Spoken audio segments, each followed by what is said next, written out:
Bagaimana pengelolaan sampah yang kemudian bisa lebih efektif gitu, dimulai dari rumah tangga yang paling kecil dari keluarga. Nah, kita masih bergabung bersama kita di studio ini ada Mbak Nila dan juga Mbak Amalia.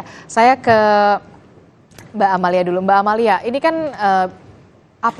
harus dari hulu ke hilir. Nah, kalau Anda melihat untuk pemilahan di TPA-nya sendiri, apa yang perlu dievaluasi dan juga diperbaiki? Kalau untuk pemilahan di TPA-nya sendiri sebenarnya udah kurang bagus banget ya, karena emang kalau sampah udah sampai ke TPA udah nggak mungkin punya value lagi, karena memang sampah ini pasti udah tercampur dengan organik dan anorganik. Ini kan pada akhirnya value dari sampah yang tadinya masih bisa di recycle atau di upcycle akhirnya drop banget. Jadi memang akan sulit sekali untuk mengelolanya, terus untuk pemilahan dan pembersihannya juga akan memakan dana yang sangat banyak, waktu yang banyak, dan sangat tidak efektif sih. Jadi memang pemilahan itu seharusnya memang dari lingkup terkecil dari rumah tangga itu sendiri, begitu ya? Kalau dari Mbak Amalia melihatnya. Nah, ini kalau kita berbicara soal aturan, sebenarnya kan tadi Mbak Nila juga sudah mengatakan aturannya sebenarnya sudah jelas ya, Mbak Nila ya. Nah, ini Permen KLHK nomor 75 tahun 2019 ini temuan plastik kemasan kecil dan keharusan upsizing. Ini sudahkah dilakukan dan bagaimana kemudian pelaksanaannya hingga saat ini kalau menurut Anda? Untuk pelaksanaannya sendiri kan masih banyak produsen-produsen yang masih kurang ya. Buktinya aja kita masih temukan aja kemasan-kemasan itu di tempat sampah, dan kita pun belanja pasti kelihatan ya, masih kemasan beberapa masih emang ukurannya kecil. Jadi memang kemasan saset itu ya. Kemasan saset. Jadi memang sangat penting juga buat produsen memulai nih bergerak gimana caranya untuk mengurangi sampah.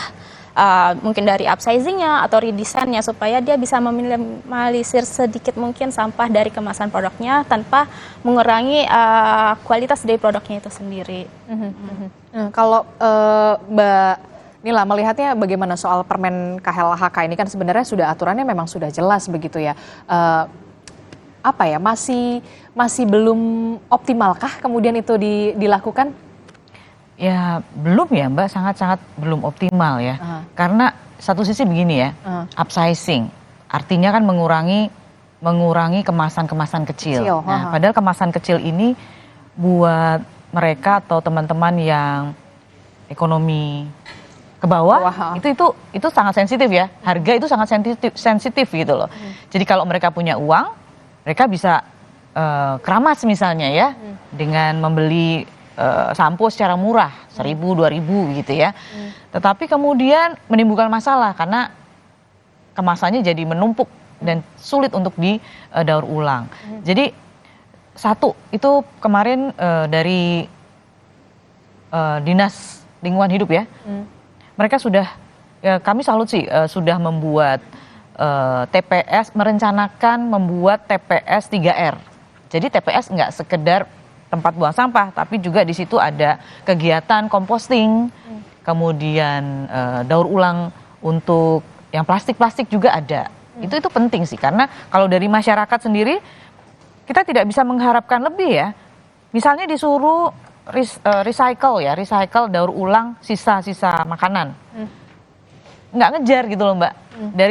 Dari produksi dari dapur dengan komposternya itu nggak ngejar gitu. Jadi tetap dibutuhkan TPS 3R. Dari situ terbantu karena pasti banyak lah yang tidak mampu diolah oleh masyarakat gitu. Dan kemudian gimana cara mengantisipasinya ya?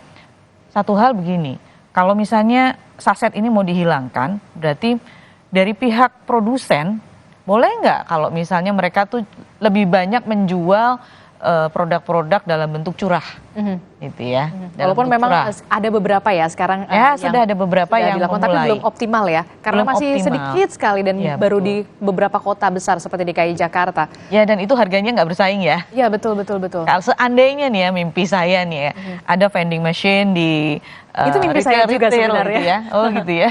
Di retail, jadi orang bawa botol apapun ke situ, membeli sampo, membeli deterjen, pembersih, pel gitu kan, pembersih lantai, deterjen dan sebagainya ke situ kan.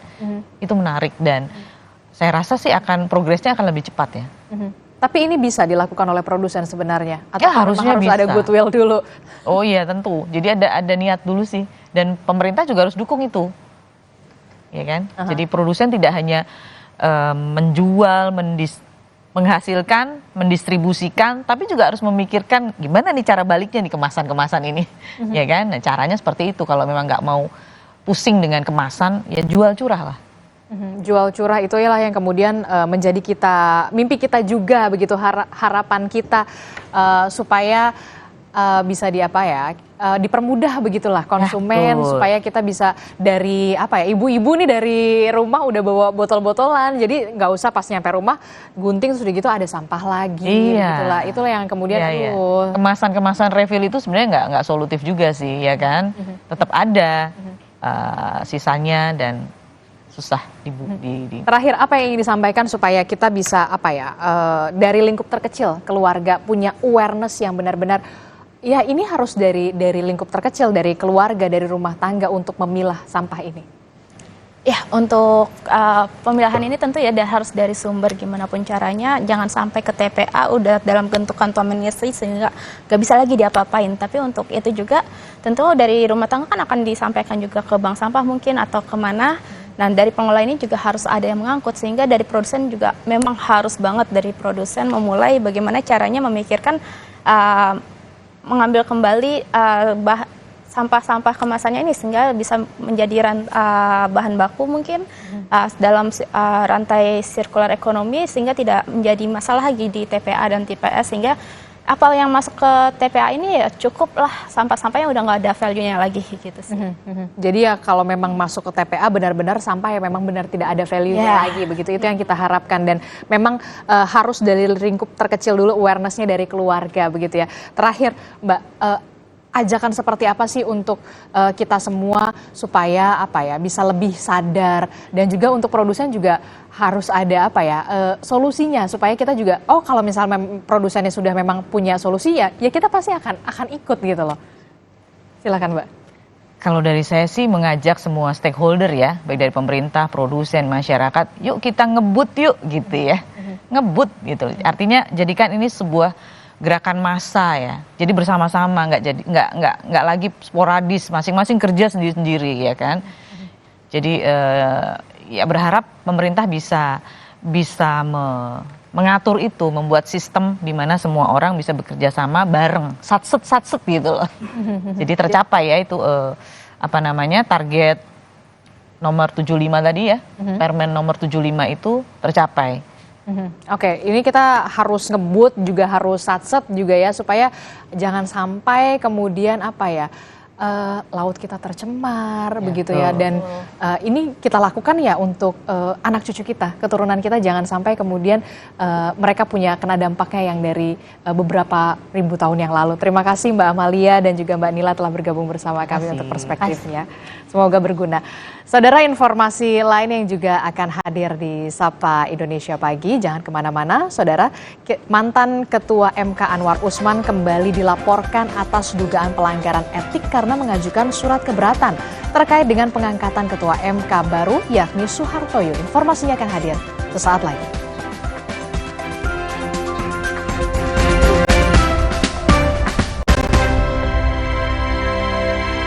Mie habis yang hotnya viral.